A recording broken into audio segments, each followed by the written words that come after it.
Hey everybody, I hope you're having a great time learning rulers. This is month 3, and this month I want to introduce you to Elizabeth. This is a very contemporary shape. The ruler has 2 of the same shape in two different sizes. So I hope that you're enjoying the grids printed and etched onto the rulers. That is going to be very helpful for your placement and positioning and just keeping everything organized with the tools. This month we're going to be doing a little bit more of the same technique in using the inside of the shape. With the Elizabeth ruler, we're going to be doing some more block designs and getting more practice and more confidence. I hope that you're having fun, but I also hope that you're allowing yourself room to improve. So I hope that your seam rippers are not in the picture and you're just really understanding that you are going to get better. Practice makes better, not perfect. So don't give up on yourself. I know it's a new technique, and just have a great time and be easy on yourself and enjoy. Well, let's start quilting with the Elizabeth ruler. So for month 3, we're going to start with block 2. And I think you're really going to like using the Elizabeth ruler. It gives a very contemporary, clean look to your quilting. As you're working through the blocks that I'm helping you along with, I want you to think about your future projects. So if you're getting inspired as you go, make little notes. Have a sketch pad with you all the time. That way, if you're thinking of other things you might be able to do with this ruler, you'll remember what you were thinking. So let's go ahead and dive right on in to block 2. With this block, we're going to be able to achieve a full continuous line, meaning that we're starting in one spot and we will be able to end in that exact same spot. With using and incorporating a little bit of free motion quilting, we're going to be able to travel to the new starting point. So that's a technique that I'm very, very fond of. And I'm going to show you with a very simple design, but feel free to elaborate with your own designs, your own favorites. So we're going to start here in the center, and we have already marked and prepared our block so that we can line up the lines that we've marked with the registration lines on the ruler.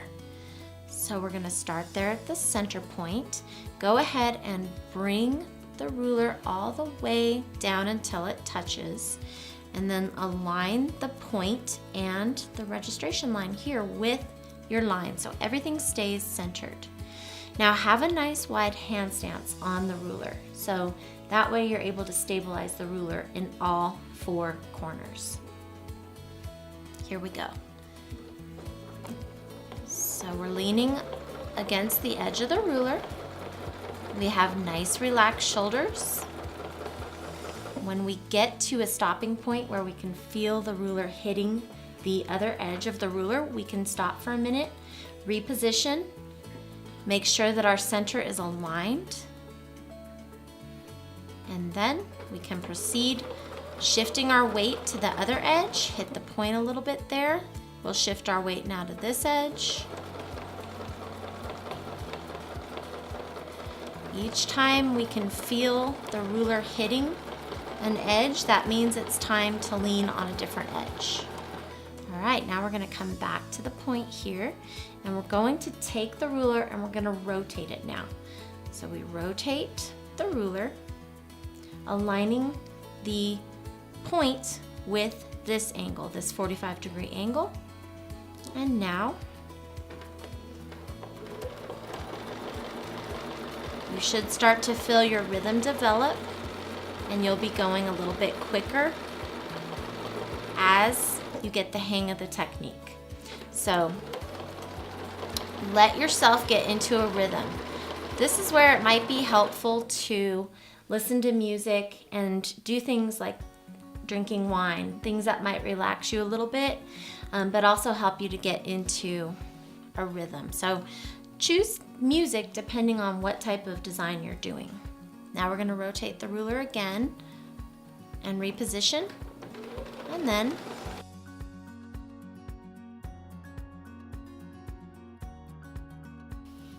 So just continue rotating your ruler until you match up with the correct angles. And you're gonna have wonderful angle consistency this way. And just continue leaning on the correct angle. Here's a spot where I'm at a stopping point. So we're gonna utilize this neighboring space to travel back to the center point again. And we can use the ruler as almost a hoop. So the ruler becomes a tool, since it has gripping aids attached to it, it becomes a tool for us to maneuver our fabric and create a design that's gonna be much easier than just using your hands. The gripping aid helps with that. So I'm gonna use a simple filler design right here, just a little stipple, and that is gonna help me travel back to that center position.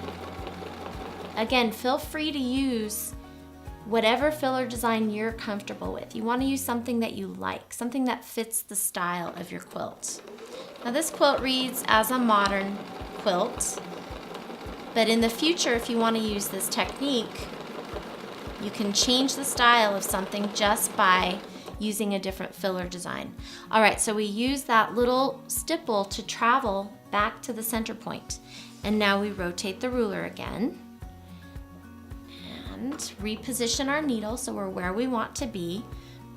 Rotate the ruler, manage the threads, and we just line up the point with the correct angle so that we have consistency from side to side. So symmetry side to side and nice clean angles. Now we are where we want to be, everything's aligned perfectly, and here we go.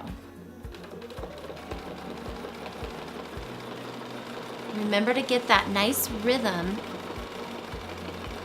based on how your stitch length looks. So if your stitch length looks very large, then you're gonna need to either adjust the movement of your ruler or speed up your foot pedal a little bit so that your machine is moving faster. And that's gonna give you smaller stitches.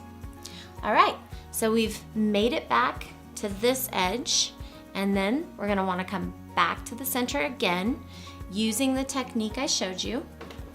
So do a little stipple, little loopies, whatever you like to do as a way to travel back to that center point again. I like to have kind of a starting point in mind so that I know if I work back to the starting point, I'll be ready to quilt more sections. Now at this point, we've created 5 of the large kind of diamond shapes. So now we're gonna go ahead and take the ruler out and rotate it around so that we're using the smaller Elizabeth shape. So we just raise up the foot. We only need to raise up the foot because there's a little opening in the ruler right there where we can just slide it out. We can turn the ruler and we can work right back into the smaller shape. So now we're gonna want to use the smaller shape on the 45-degree angles. So we're gonna just add a little bit more quilting in here by lowering our foot. Once our ruler is free, we lower the foot. Don't lower the foot when you're right here on top of the acrylic for risk of cracking the ruler. So lower the foot, reposition, check your angle again to make sure that you have the center point of the smaller portion of the ruler aligned with your 45-degree angle. Now you're going to reposition your gripping aids and then get ready to quilt. So now we're just going to do, it's going to be a little inner echo of the shape. And here we go. Nice little inner echo. Same exact shape, just a little bit different size. So that's gonna create a little bit of interest for you. Okay, make sure that you're leaning against the edge of the ruler. Rotate the ruler now for that next 45-degree angle. And keep a nice wide stance on your hands, like so. So now we've done the two 45-degree angles, creating a little inner echo. And we're gonna take the ruler, we're gonna rotate it out so that it's facing the point. And at this point, what we're gonna wanna do is we're going to want to fill a little bit of the empty space that we have in the point, this portion of the block. So to do that, we're going to want to raise the foot up and access the straight edge of the ruler for a bit. So that's gonna give us a way to travel to a new starting point. So we're gonna give ourselves a new starting point here just for the smaller diamond that we're gonna place in this section here.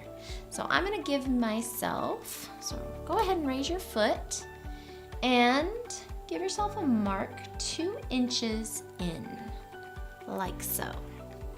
You can play around with this a little bit. I've done all the hard work for you and figured out how far you need to be so that you can get that point lined up perfectly right here in the center point of the block. But if you want to add 2 or 3 each space, you go right ahead. If you want to add extra angles, go for it. Okay, so this is where we're going to use both the straight edge of the ruler as well as the inside shape. So in order to travel up to the 2-inch starting point we made for ourselves, we're just gonna go ahead and turn the ruler like so and travel right on the left side of our straight edge, getting to that starting point. Again, my needle's in the down position. I'm gonna raise up my foot. I'm gonna bring the small shape back in, lower the foot once it's free, and then line everything back up again so that it's centered like so. Right, and then create the diamond shape, and that looks very cool. Now once we get to the finishing point of that smaller shape, we just bring the ruler out, go ahead and reposition it so that we can travel back out, just like so. And there we go. We're finished with that block. Well, I'm really happy with block 2. I think it looks really clean, really cool. It's not perfect. You've probably noticed that I'm not doing an absolutely perfect job, and that's okay. I'm still very pleased with the way it looks. I'm having a great time with it. I'm learning a lot through the process.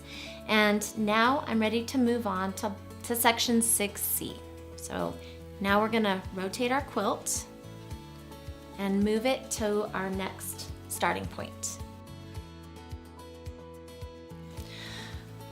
As you're repositioning your quilt, you want to think about rolling up the bulk of the quilt so that you don't have any drag.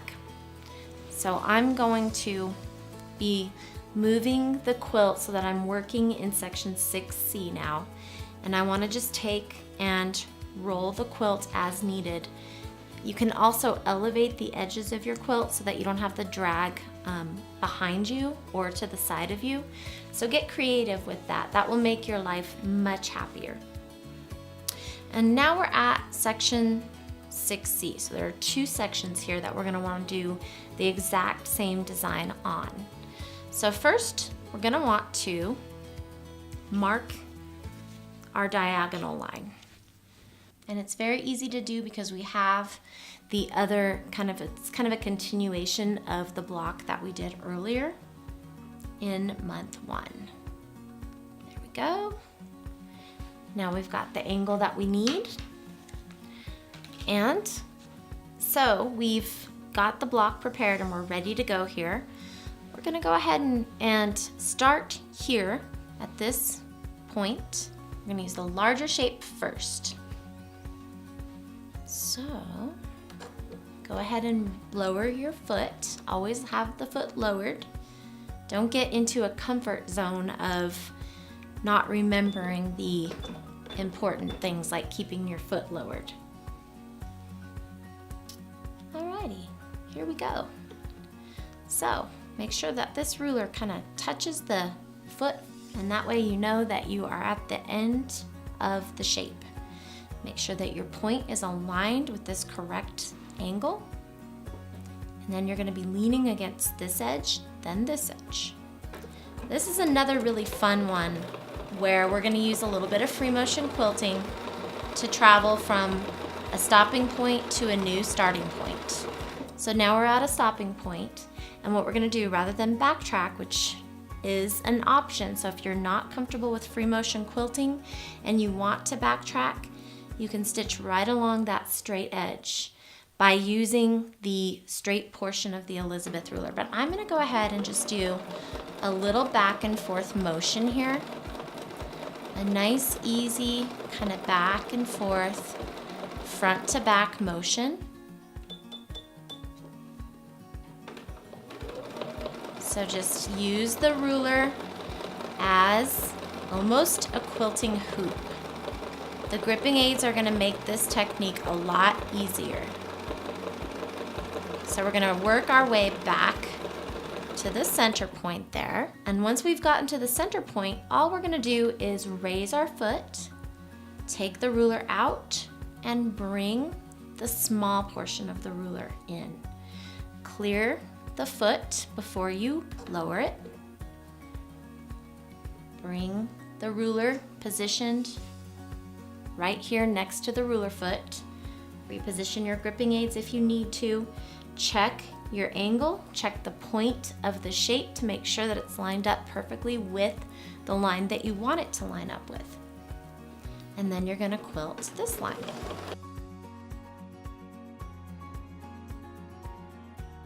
Once you reach the next point, you're going to do that same free motion design. So you're going to work from the point all the way back down to the center again. Using the tool. Nice easy grip on the tool to travel back down to the center. Get into a nice rhythm. This is where your music and your whine comes in. You want to stay nice and relaxed. And then just reposition that ruler so that the foot doesn't prevent you from going all the way back down to that point again. And now we're going to do the exact same thing on the opposite side. So this will be the second 6C portion.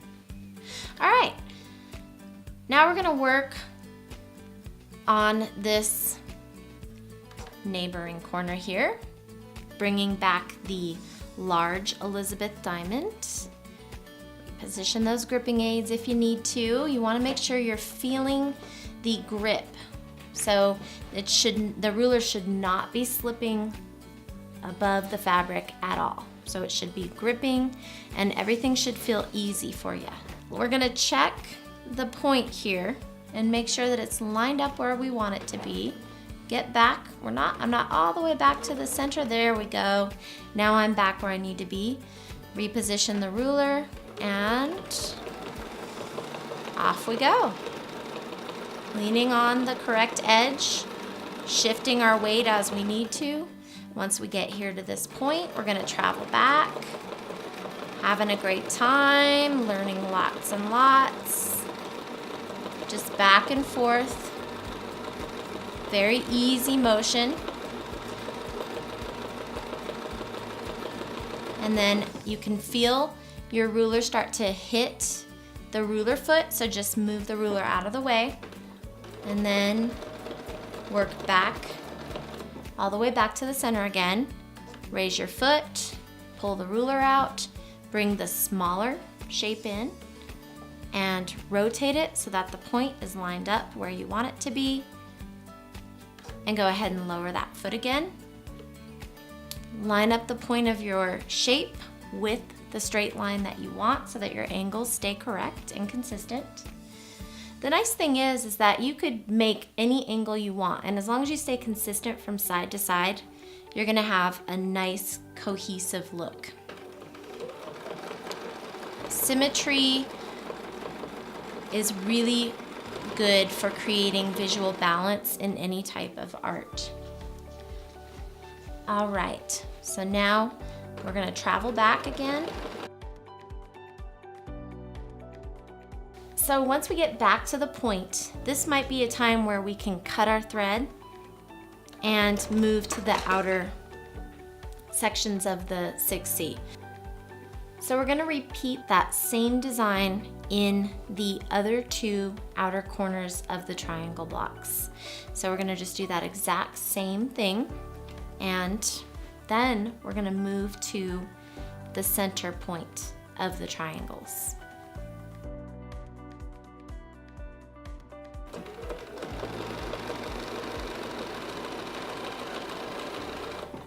As long as you're keeping your angles consistent and you're keeping your point lined up with the right angle, you're gonna have a really nice end result. So just keep on checking, because remember, things do kind of slip and slide around a little bit. And as long as you just kind of reposition, you'll be fine. Slow down as you're moving a little bit lower and your design becomes a little bit smaller scale. If you're working slower, it's gonna help you to maintain control. Now we're gonna bring in the smaller shape again, adjust our gripping aid, lower that foot, line up the point as needed.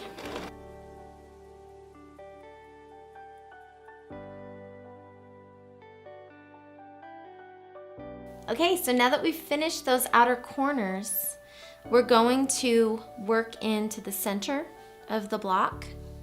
So we're gonna take our ruler here and just extend this line a little bit, just for the purpose of positioning our ruler correctly. So I'm just gonna lengthen the line that I have here already. Now, if I want to adjust the position of the ruler, I can take and align it however I see fit. So what I'm gonna do here is I'm gonna bring it down a little bit, and I'm just aligning the center point of the larger shape with this line here. And that's gonna give me my starting point.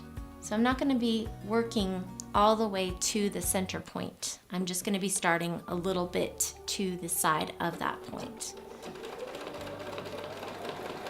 So now I'm gonna work in this direction.